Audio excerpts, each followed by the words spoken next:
इसके एक कमेटी बनी है जिले स्तर पर, जिस दिन से इसका शासनादेश प्रख्यापित होगा उसी दिन से लागू होगी।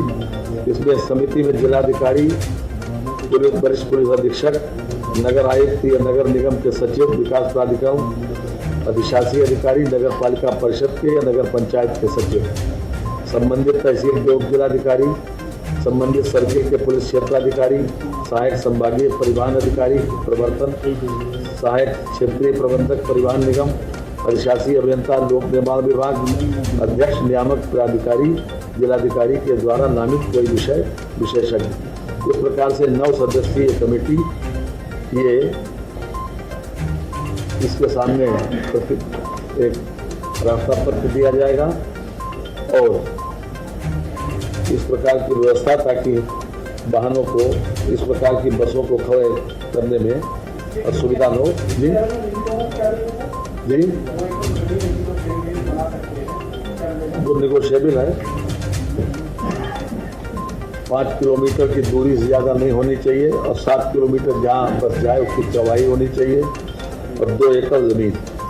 ये कुछ बातें हैं प्रिलिमिनरी, उसके बारे में हमने आपको जानकारी दी और ये जिस दिन से इसका शासनादेश प्रख्यापित होगा उसी दिन से ये लागू होगा। ये मंत्रिपरिषद के समक्ष एक पहला विषय आज आया था। दूसरा विषय जिसके लिए हमने आपको खास तौर से आज बुलाया है कि उत्तर प्रदेश वैश्विक क्षमता केंद्र नीति, ये भी अपने आप में बहुत इनोवेटिव है। इसके बारे में मैं अनुरोध करूंगा अपने प्रमुख सचिव श्री आलोक कुमार जी द्वितीय आलोक कुमार द्वितीय वर्तमान में आप औद्योगिक विकास देख रहे हैं, उनसे अनुरोध करेंगे कि वो भी विशेष रूप से जानकारी दें। पहले माननीय मंत्री जी से अनुरोध करेंगे कि 2 विषय आपके हैं। तो एक नगर निगम का है जिसमें इसी प्रकार का एक व्यवस्था नगर निगमों में भी की जा रही है, तो उसमें भी पार्किंग व्यवस्था की जा रही है नगर निगम का। और दूसरा एक पावर का है कि हमने ये पावर परचेज करने की व्यवस्था की है लगभग 1600 मेगावाट की, जिसमें से व्यवहारिक रूप से हमको 1500 मेगावाट मिलेगी। 2 विषय माननीय मंत्री जी देंगे और उसके बाद एक विषय और एक विषय हम और ट्रांसफर पॉलिसी इस वर्ष 2025-26 की आज मंत्रिपरिषद ने अनुमोदित कर दी। इसमें सामान्य रूप से वही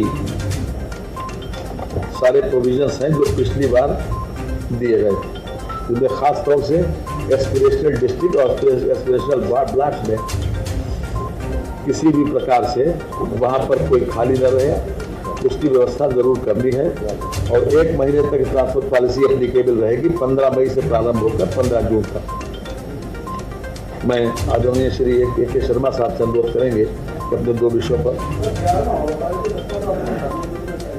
11वां यह है कि अभी तक राज्य कर को हम कॉमर्शियल विभाग मानते थे, लेकिन आज मंत्रिपरिषद के समक्ष जो प्रस्ताव आया है उसमें सेवारत विभाग भी शामिल हो गया।